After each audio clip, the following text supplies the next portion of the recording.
तो दोस्तों एक बार फिर से स्वागत है हमारे मिशन स्टडी चैनल में। तो आज का हमारा न्यू टॉपिक है अम्ल क्षार तथा लवण, जो कि क्लास 10th के लिए है और यूपी बोर्ड एग्ज़ाम 2023 के लिए बहुत ही महत्वपूर्ण है। तो हम अपने वीडियो में आगे बढ़ते हैं।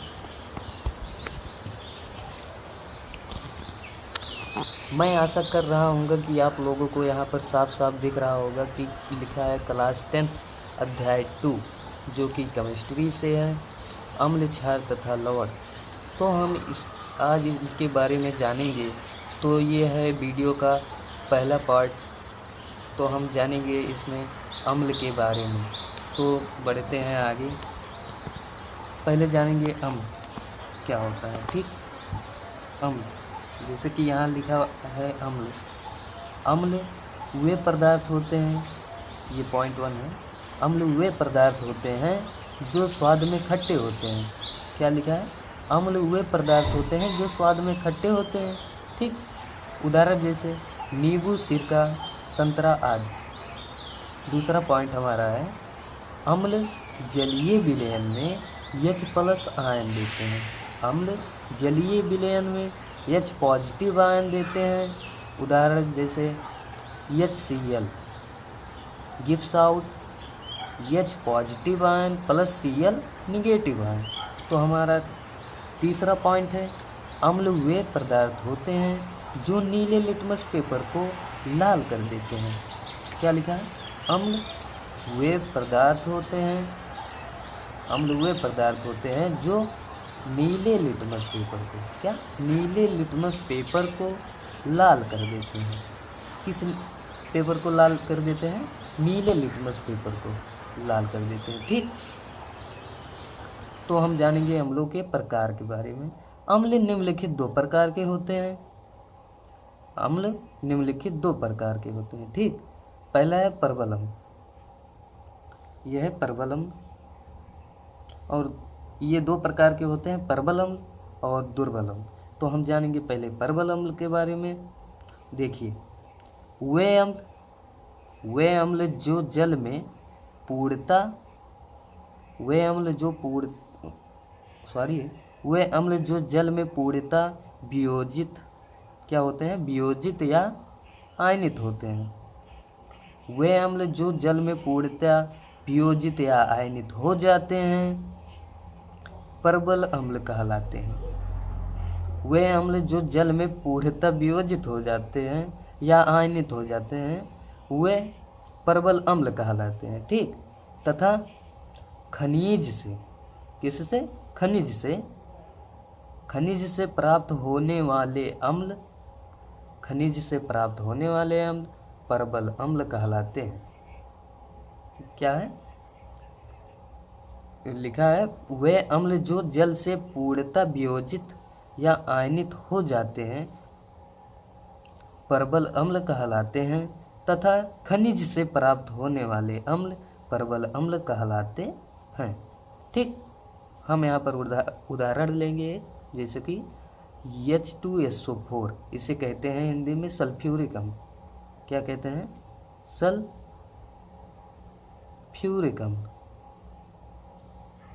सल्फ्यूरिक अम्ल। ठीक, इसे क्या कहते हैं? सल्फ्यूरिक अम्ल। तो हम इसमें सल्फ्यूरिक अम्ल को ले लेते हैं। देखिए, H2SO4 मतलब कि सल्फ्यूरिक अम्ल। तो गिव्स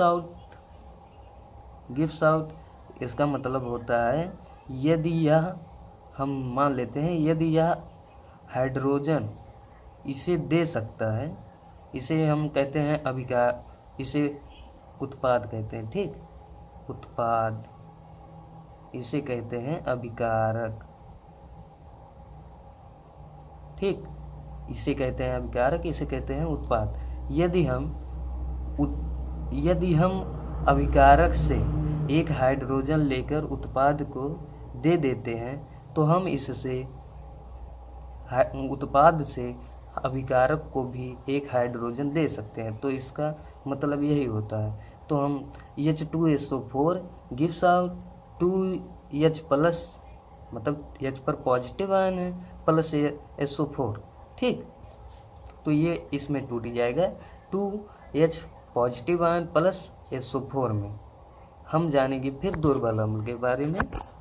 ठीक, दुर्बल अम्ल वे अम्ल जो जल में पूर्णतः वियोजित या आयनित नहीं होते हैं। हम प्रबल अम्ल में जाने हैं कि वे अम्ल जो जल में पूर्णतः वियोजित या आयनित हो जाते हैं, इसमें आयनित या वियोजित हो जाते हैं, प्रबल अम्ल कहलाते हैं, सीधी सी बात। तथा खनिज से प्राप्त होने वाले अम्ल प्रबल अम्ल कहलाते हैं। ठीक, अब हम जानेंगे दुर्बल अम्ल के बारे में। वे अम्ल जो जल में, उसी का उल्टा हो जाएगा। अगर इसमें मतलब वियोजित या आयनित हो रहे हैं तो इसमें नहीं होगा। तो हम जानेंगे वे अम्ल जो जल में पूर्णतः वियोजित या आयनित नहीं होते हैं। हमने बताया ना कि इसका उल्टा हो जाएगा, तो इसमें वियोजित या आयनित नहीं होते हैं, दुर्बल अम्ल कहलाते हैं, सीधी बात। यहाँ पर हम लेंगे एक समीकरण HCN। ठीक, हम लेंगे समीकरण HCN। तो HCN gives out H positive ion plus Cn negative ion. ठीक, तो हम ये हो गया। तो HCN gives out H positive ion plus Cn minus ion में टूट जाएगा। ठीक, और इस तीर के बारे में आप लोग जानते ही हैं, हमने प्रबल अम्ल में बता ही दिया है कैसे ये टूटता है। ठीक, तो हम जानेंगे अब अम्लों के भौतिक गुण। क्या जानेंगे? अम्लों के भौतिक गुण। तो यहाँ पर लिखा है, हमने इसमें भी पॉइंट लिए हैं। तो इसमें यहाँ पर लिखा है अम्ल स्वाद में खट्टे होते हैं। क्या होता है? अम्ल स्वाद में खट्टे होते हैं। ये जल में विलेय होते हैं। पहले तो इसी में है ना, तो अम्ल स्वाद में खट्टे होते हैं, ये जल में विलेय होते हैं। दूसरा पॉइंट, ये नीले लिटमस पेपर को लाल कर देते हैं। ठीक, ये नीले लिटमस पेपर को लाल कर देते हैं। तीसरा पॉइंट है अम्ल संक्षारक होते हैं। अम्ल क्या होते हैं? संक्षारक होते हैं। ये त्वचा, कागज, कपड़ा आदि को नष्ट कर देते हैं। इसमें इतना मतलब कास्टिक होता है कि ये वो क्या कहा जाता है, त्वचा, कागज, कपड़ा आदि को नष्ट कर देते हैं। इसका हम उदाहरण ले सकते हैं, जैसे साबुन हो गया, निरमा हो गया। इस सब में कास्टिक ज़्यादा होता है ना, कास्टिक पदार्थ। ठीक, तो दोस्तों मैं आशा कर रहा हूँ कि हमारा टॉपिक आप लोगों को समझ में आया। तो मिलते हैं किसी नेक्स्ट वीडियो में। अगर वीडियो पसंद आया हो तो ज़्यादा से ज़्यादा लाइक, शेयर एंड कमेंट करें और चैनल को सब्सक्राइब करें। मिलते हैं किसी न्यू वीडियो में। धन्यवाद।